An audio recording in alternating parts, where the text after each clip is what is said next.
The total population of the world has reached 7.8 billion today. It took over 2 million years of human history for the world's population to reach 1 billion. However, only 200 years more to reach 7 billion. And one of the critical issues is urbanization.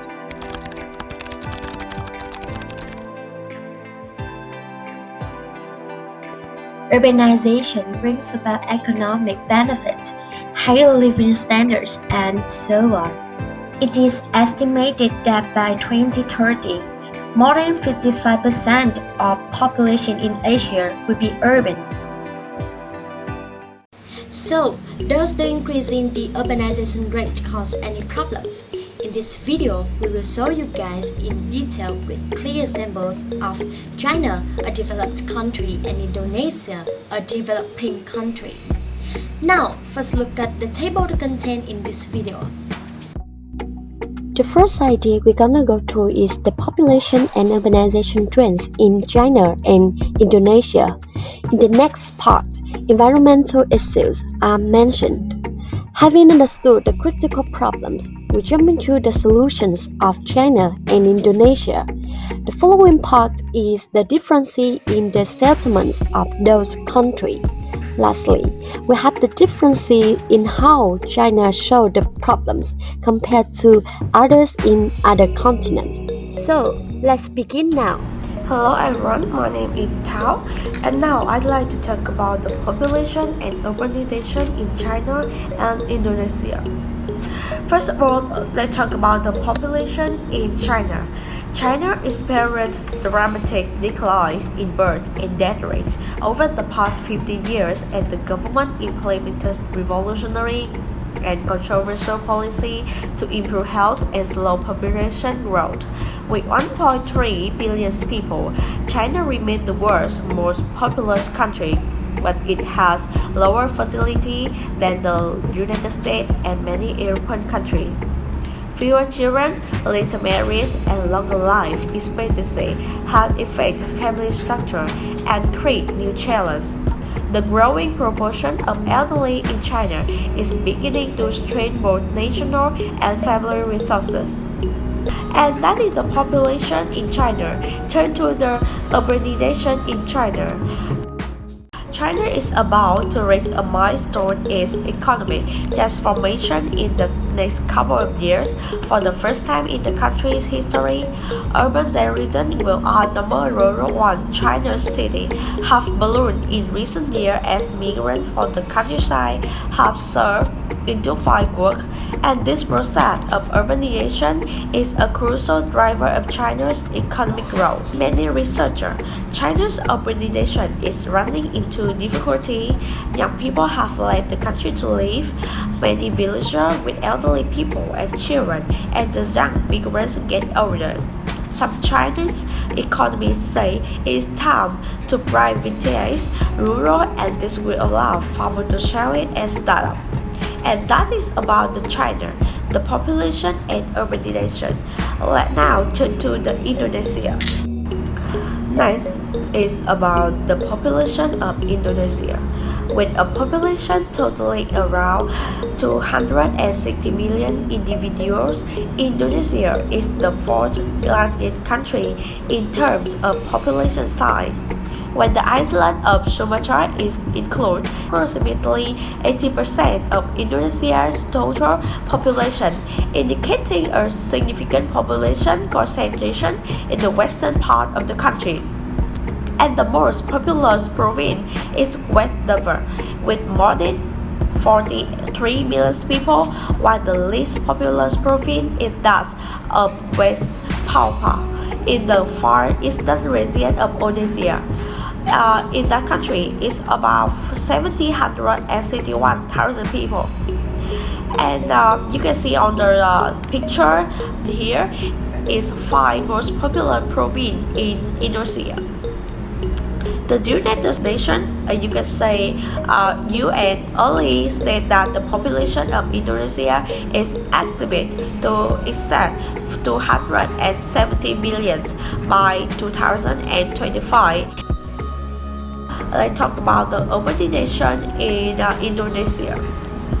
In 2010, 51% of the world population lived in cities, while only 49% of the world population lived in rural areas. Indonesia is a prime example for this almost equal distribution. Half urban and half rural. The largest big city in Indonesia is Jakarta, which is located on the island of Java.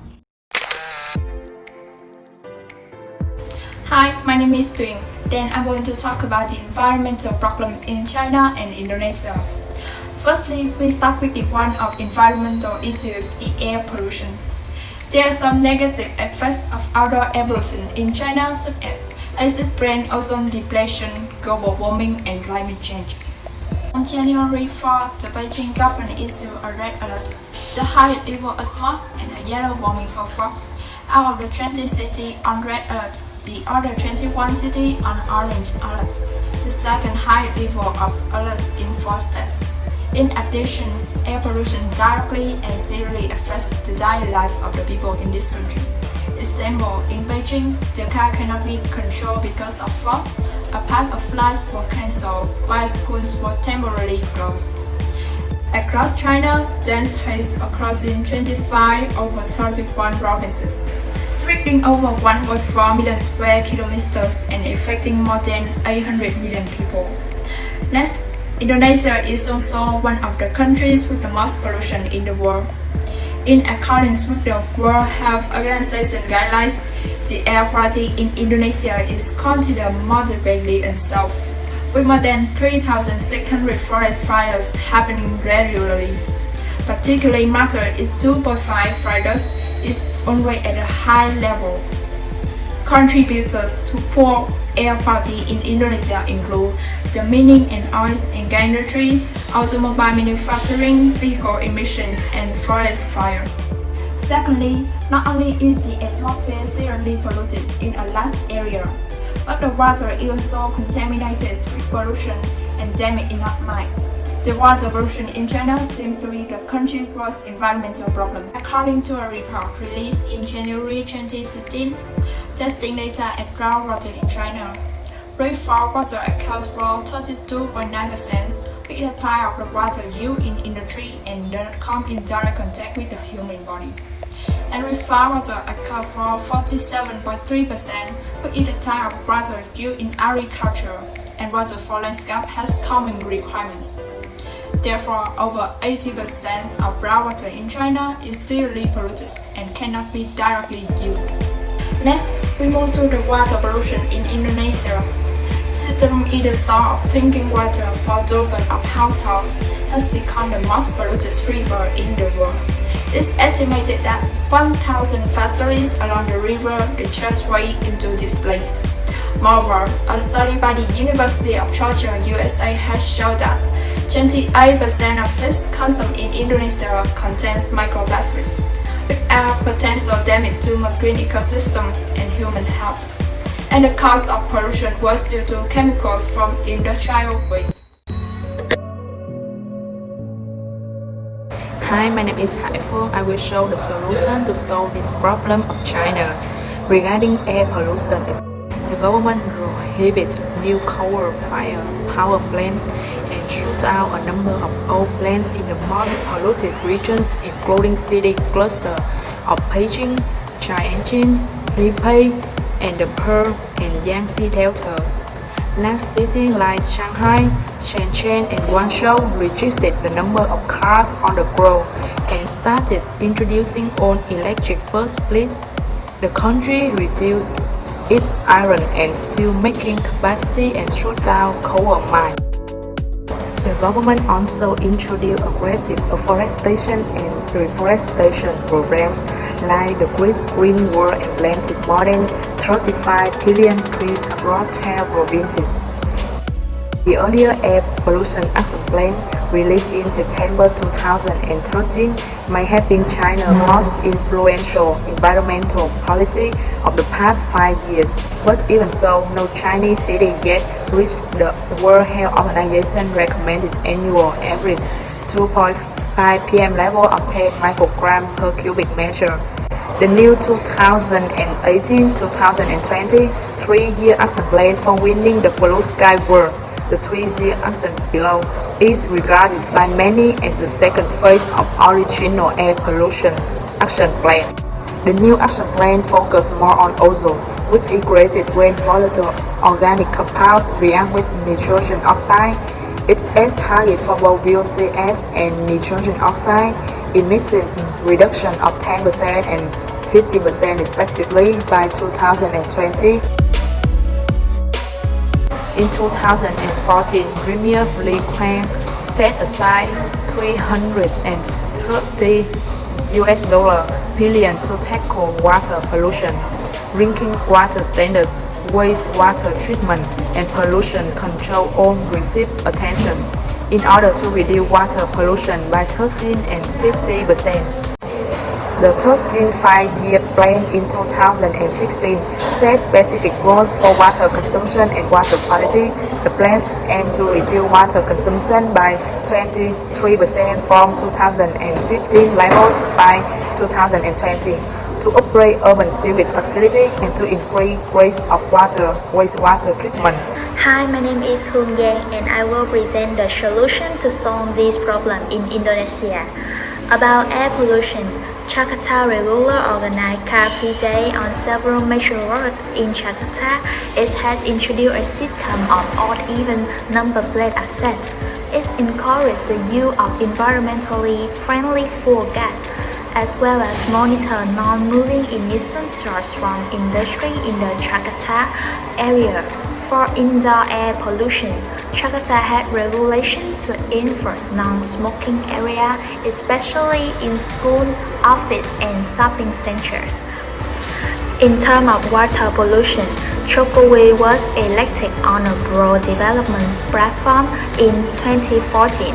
As part of his electoral campaign, he promised to build 65 dams during his 5-year term in office.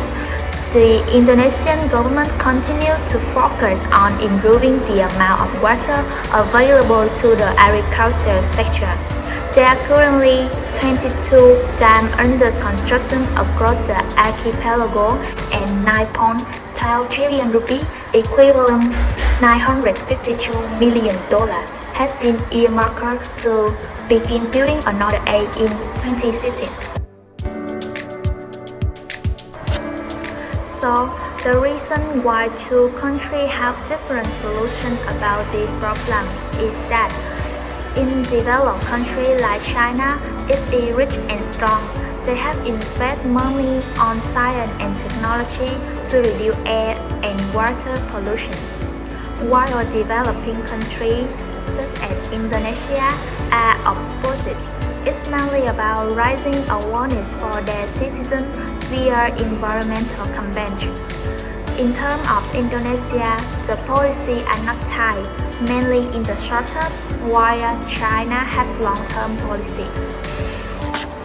Hi everyone, I'm Min, and I will give you some reasons for the different solutions between China and USA. The prominent cause is that China and USA have a different fundamental energy supply potential. To be more specific, in China, coal-intensive is basic and common energy resource, while in USA, the majority of citizens use oil and gas resources.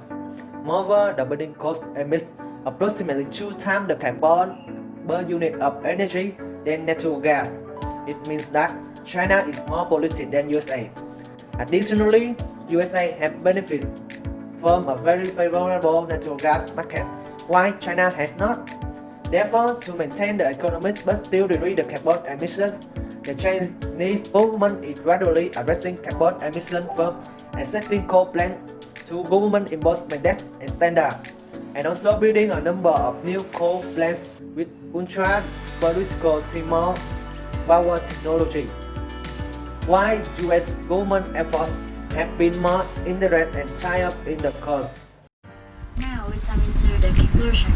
We all share the responsibility to help preserve our natural environment. For so long, we have taken for granted our wonderful habitat, assuming these places will never change. Seeing what we normally don't see, knowing what we normally don't one example that urges us to take action, and your action counts. Because accumulating small